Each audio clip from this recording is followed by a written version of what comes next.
برای اینکه اندازه زاویه‌ای که تو این شکل‌ها با علامت سوال مشخص شده به دست بیاری، باید یه سری نکته‌ها رو از قبل بلد باشی. اون نکته‌ها رو میخوام بهت یاد بدم. ببین زاویه‌ای که اینجوری به صورت یک خط صافی زاویه نیم صفر هست و کل این زاویه 180 درجه است. اگر بخوام اینجا رو به دست بیارم، کافیه بیام از 180 درجه این زاویه‌ای که اینجا نشون داده رو کم کنم که میشه 60 درجه. اینجا میشه 60 درجه. زاویه هایی که به صورت ضرب دری هستن بهشون میگیم زاویه های متقابل برس که اندازه هاشون با هم برابره. یعنی اگر اینجا رو توی شکل به شما داد 70، حتما این طرفی هم 70 درجه است. حالا اون بالایی رو چجوری به دست بیارم؟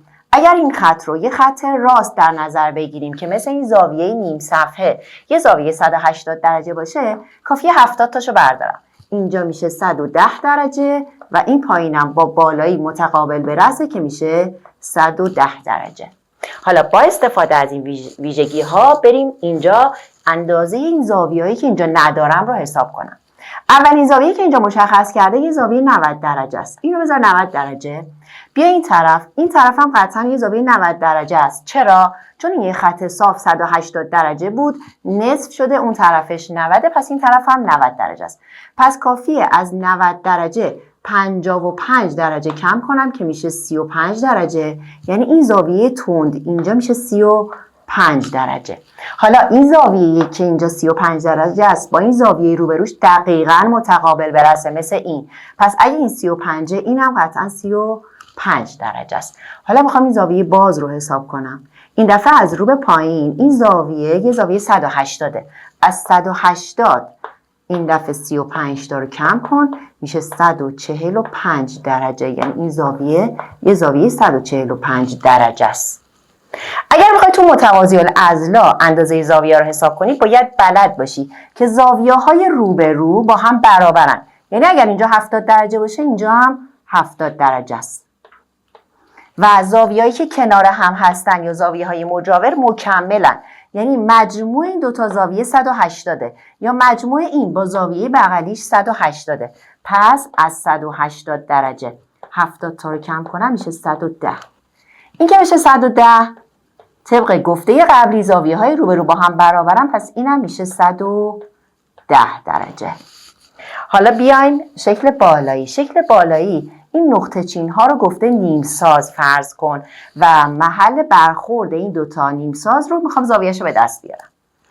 وقتی که اینجا 60 درجه باشه ببینید کل این زاویه میشه 60 درجه. وقتی نیم سازش رو رسم کرده یعنی نصفش کرده، پس اینجا میشه 30 درجه. از طرفی این دوتا زاویه مکمل بودن دیگه، یعنی مجموعشون 180 بود. اینجا که 60 باشه اینجا میشه 120 و اینجا دوباره نیم سازش رو رسم کرده، پس اینجا میشه 60 درجه. حالا من اینجا یه مثلث دارم که دو تا زاویه رو دارم. برای اینکه زاویه سوم تو مثلث به دست بیاد این دو تا زاویه رو با هم جمع کن از 180 درجه که مجموع زاویه های مثلث کم کن. 30 به علاوه 60 میشه 90. از 180 90 تا رو کم کنم میشه همون 90 درجه. پس اینجا هم شد 90 درجه. حالا بیاییم بریم مثلث ها رو حساب کنیم. همین الان گفتم که مجموع سه تا زاویه داخلی هر مثلث 180. شما برای اینکه زاویه های مثلث رو یه زاویه مجهولش رو به دست بیاری حتما باید دو تا زاویه داشته باشی که اینجا من این دو تا زاویه رو دارم. این دو تا زاویه رو با هم جمع کن. 100 به علاوه 50 میشه 150 و از 180 درجه کمش کن. چرا؟ چون مجموع این سه تا 180 میشه 30 درجه. خیلی راحت اینو به دست آوردم 30 درجه. حالا بعضی وقتها توی مثلث فقط اندازه یه زاویه رو بهت میده. اگر ویژگی های مثلث رو بشناسی وقتی این علامت روی دوتا ضلع وجود داره یعنی این ساق و این ساق با هم برابره. مثلث متساوی الساقینه و یه ویژگیش اینه که این دوتا زاویه های مجاور به ساق با هم برابرن.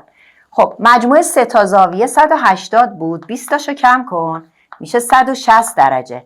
از اونجایی که این دوتا زاویه با هم برابرن کافیه 160 درجه رو نصف کنی، نصفی برای این زاویه نصفی برای این. 160 تقسیم بر 2 میشه 80 درجه. پس این طرف هم میشه 80 درجه.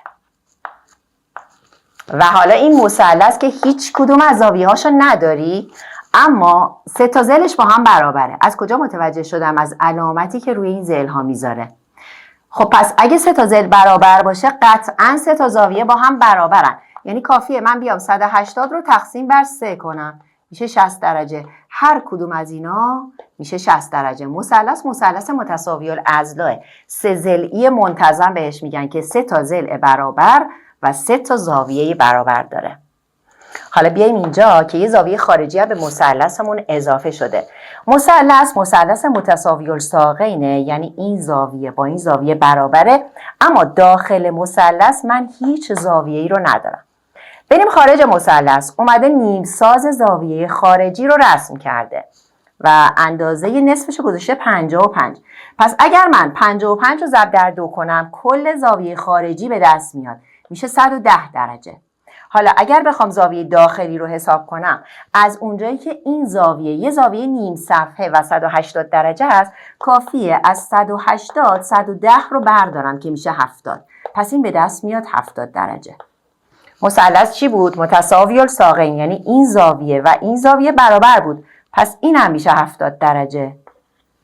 یاد گرفتیم اگر 2 تا زاویه رو داشته باشیم با هم جمع کنیم، از 180 کم کنیم، زاویه سوم به دست میاد. 70 به علاوه 70 میشه 140. از 180 140 تا رو کم کن میشه 40 و زاویه رأست به دست میاد 40 درجه.